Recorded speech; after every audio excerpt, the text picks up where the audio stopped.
मैं बताऊं तो बाहर भी सिमिलर सिस्टमिक इश्यूज थे। तो जैसे 1959 में रशिया के पहले वहाँ पे सोवियत यूनियन था, तो सोवियत यूनियन में भी एक ऐसा केस है ट्रैकर्स के बारे में जो बहुत ही सिमिलर है सिस्टमिक ऑपरेशन के बारे में, है ना। कि उसको मैं शुरू से बताता हूँ।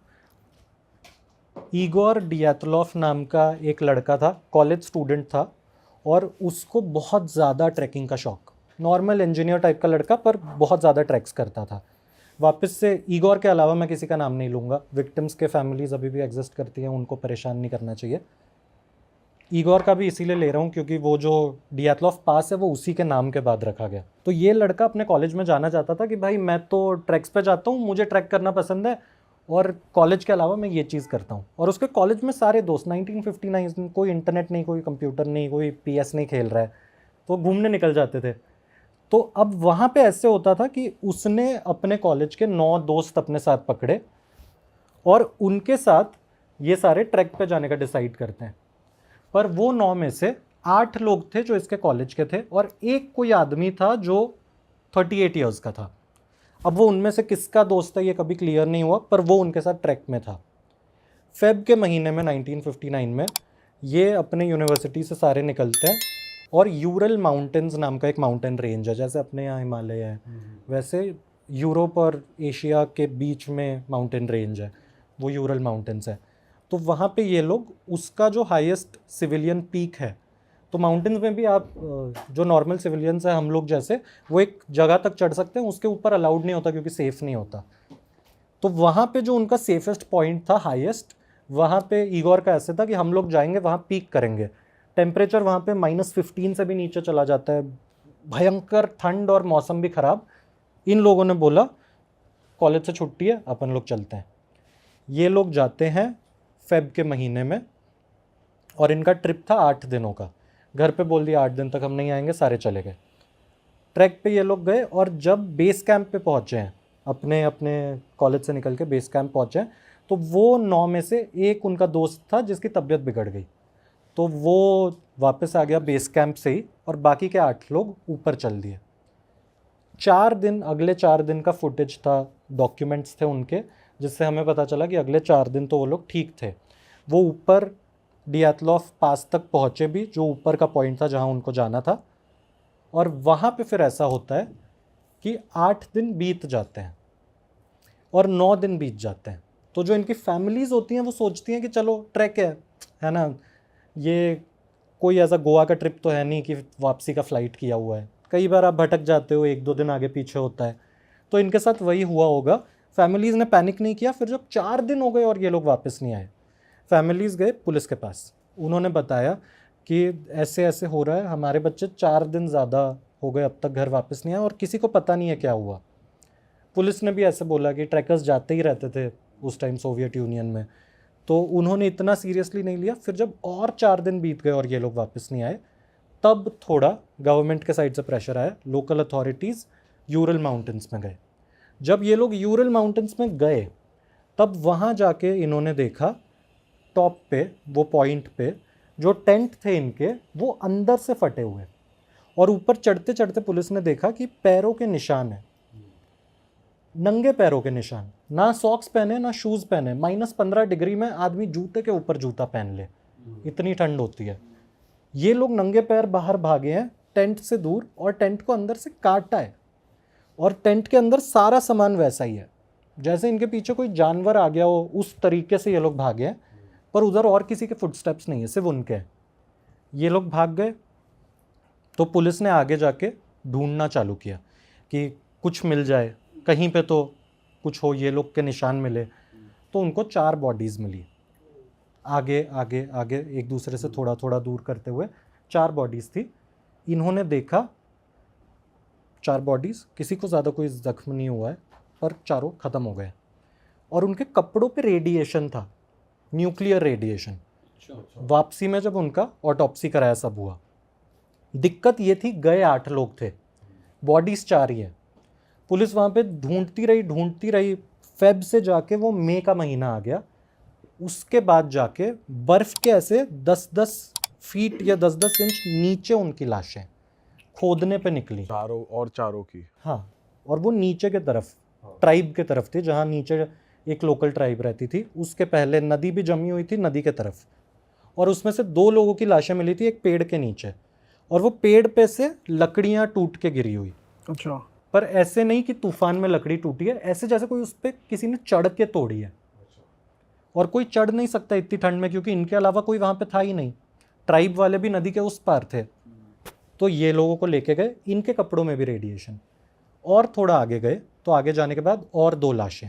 यहाँ पे प्रॉब्लम ये था, ये अगली 2 लाशों के साथ, कि उनको जब इन्होंने ऑटोप्सी किया, उनका बॉडी चेक किया, तो उसमें अंदर से उनकी हड्डियाँ टूटी हुई, बहुत गहराई से अलग अलग जगह पे, स्कल पे, बॉडी पे फ्रैक्चर्स, और ऊपर कुछ भी नहीं है, शरीर पूरे साफ, खरोच भी नहीं है। जैसे जैसे आप बोल सकते हो कि अनटच्ड बॉडी, उसको कोई टाइप का डेंजर नहीं होगा। और वहाँ पे एक बॉडी की आंखें निकाली हुई। अब ये आप बोल सकते हो कि 3 महीने से शरीर पड़ा था, बॉडी डिकम्पोज हुआ होगा, जानवर आते हैं, जानवर खा लेते हैं, है ना, पर इतना सिलेक्टिवली ना बॉडी डिकम्पोज होता है ना जानवर खाता है कि सिर्फ आपकी आंखें गायब हो, है ना। तो ये डिकम्पोजिशन का आइडिया भी फिट नहीं हो रहा था, जानवर के खाने का भी नहीं हो रहा था। इनको वापस लाया गया, फैमिलीज प्रोटेस्ट करने लगी कि डिकम्पोज हो रखी थी बॉडी या नहीं हुई? जनरल डिकम्पोजिशन जो 3 महीने में होता है उतना हो था, रखा था, पर उतने में आंखें नहीं जाती आपकी। आंखें जाना मतलब बहुत लंबा डिकम्पोजिशन, और तब तक आपकी बॉडी फिर हड्डी बराबर हो जाती है। इनके साथ वैसा नहीं था, बर्फ़ में बॉडी डिकम्पोज भी स्लो होती है। तो अब ये लोग वापस ले आए, और यहाँ पे जो सोवियत यूनियन का बेसिक आइडियोलॉजी था वो ये था कि वो इसको मर्डर तो क्लेम होने दे ही नहीं सकते थे, क्योंकि ऐसा माना जाता था उस वक्त सोवियत यूनियन में कि जो मर्डर्स हैं, जो सीरियल किलर्स हैं, वो एक यूएस कॉन्सेप्ट है। कैपिटलिस्ट इकोनॉमी सिटीजन्स को इतना ग्रीडी बनाता है कि लोग जाके लूट मार करते हैं, किसी की जान लेते हैं। हमारे सोवियत देश में ऐसा करने की कोई वजह ही नहीं है, तो हमारे यहाँ खून नहीं होते। तो बड़ा सिंपल सा था, उन्होंने जो फाइल्स थी, जो प्रूफ्स थे, जो फोटोज़ थे, क्योंकि उनमें से एक 38 साल का आदमी था जिसके पास कैमरा था जो हर चीज़ कैप्चर कर रहा था, तो वो प्रूफ्स थे, और उस ज़माने में कैमरा होना भी बड़ी बात। तो इन्होंने उन प्रूफ्स को यूज़ करने की जगह पे बस ये कर दिया कि फाइल्स को क्लासिफाई कर दिया और बोल दिया नेचुरल कॉजेज़ की वजह से ये लोग मर गए। नेचुरल कॉजेज़ क्या, अंदर से हड्डी क्या वजह से टूट रही है? सही बात है। लोगों ने सवाल पूछे, और पर रेडिएशन भी मिली थी। पर सोवियत यूनियन है, वहाँ पे फ्रीडम ऑफ स्पीच इतना एग्रेसिवली इम्प्लीमेंट नहीं होता है, तो केस बंद हो गया। फिर जब सोवियत यूनियन गिरा तब आया रशिया ने आने के बाद ऐसे कई सारे केसेस को डिक्लासिफाई किया। तो बहुत सारे इंडिपेंडेंट जर्नलिस्ट थे, कई सारे लोग थे जिन्होंने इन केसेस के डॉक्यूमेंट्स देखे। तो जो नोट्स थे, नोट्स में हर नोट में लिखा हुआ है कि the weather is good, everything is fine, the weather is good, everything is fine, जैसे किसी ने प्लांट करने के लिए लिखा है।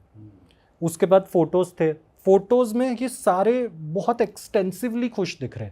अच्छा, जैसे आप ठंड में हो, आप पे ठंड तो दिखेगा ना, इन पे सिर्फ खुशी दिख रही।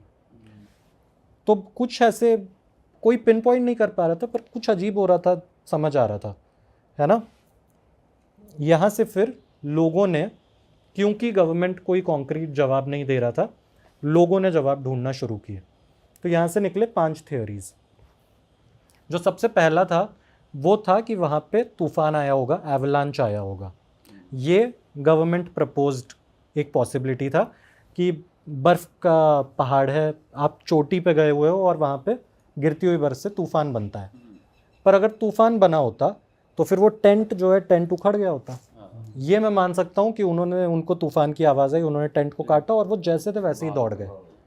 पर अगर तूफ़ान आया होता तो वो टेंट उड़ जाता चाहिए, हाँ। और ये सारे बर्फ़ के अंदर होते, सिर्फ 4 थोड़ी, तो तूफ़ान होने का पॉसिबिलिटी लो था। इसके बाद लोगों का ऐसा बोलना था कि एक बहुत हाई पॉसिबिलिटी है कि ये कोई न्यूक्लियर टेस्ट कर रहे होंगे गवर्नमेंट वाले, जिसकी वजह से इन लोगों की जानें गई हैं। अब इसमें ऐसा था, इनकी बॉडी पे रेडिएशन मिला था। इसमें और एक चीज़ समझ नहीं आती कि अगर ये लोग रेडिएशन टेस्ट कर भी रहे होते तो ये लोग टेंट फाड़ के भागते क्यों? और रेडिएशन भी आपके आँखों को नहीं पिघलाएगा, आपकी हड्डियों को तोड़ेगा नहीं। और उससे भी अजीब बात, इसका रेडिएशन नहीं होने का एक बहुत स्ट्रॉन्ग प्रूफ, रेडिएशन सिर्फ कपड़ों पे था, उनकी बॉडी पे रेडिएशन आया ही नहीं था।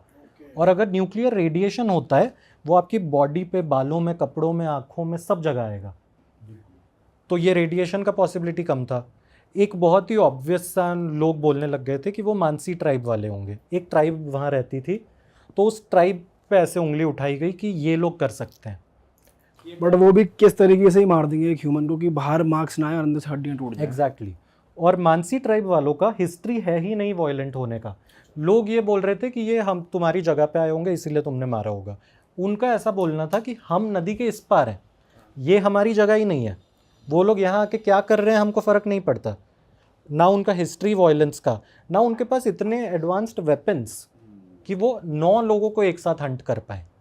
और 9 बड़े चौड़े रशिया के लड़के, वो किस बात से डरेंगे, है ना। तो ट्राइब का होना भी बहुत रेयरिटी था। अब इसमें फिर कुछ लोग थे जो आई विटनेसेस थे, जो बेस कैंप के पास थे, जो ट्राइब में से कुछ लोग थे जो बोलते हैं कि हवा में ऑरेंज लाइट्स थी। और इनकी एक फ़ोटो थी, उस फोटो में भी हल्की हल्की ऑरेंज लाइट्स थी, एक फ़ोटो में। पर वो उस ज़माने का कैमरा, तो उसका ट्रस्ट उतना ज़्यादा किया नहीं जा सकता। तो इन लाइट्स के हिसाब से बेसिकली ये था। लोग बोलते हैं कि कुछ ऐसा हो सकता है एक्स्ट्रा टेरेस्ट्रियल होगा, जिसके पास इतना एडवांस टेक होगा कि वो किसी की बॉडी को नुकसान पहुंचा पाए। पर उस थियोरी के केस में गवर्नमेंट ने सामने आके बोल दिया था कि अरे हमारा ही पैराशूट था। अरे वाह, आपने ये वीडियो यहाँ तक देख ली भाई, तुमने हमारी मेहनत सफल कर दिया। तुम ही लोग हो असली रियल हिट। और अगर आपको बहुत मज़ा आ रहा है ऐसी क्लिप्स में, ऐसी वीडियोस में, तो फटाफट जाइए प्लेलिस्ट पे बिंज वॉच कीजिए और सारी वीडियोस देख डालो और मौज काटो। That is it. हम मिलेंगे नए पॉडकास्ट में, नए क्लिप में। Till then bye bye, see you, take care, do subscribe.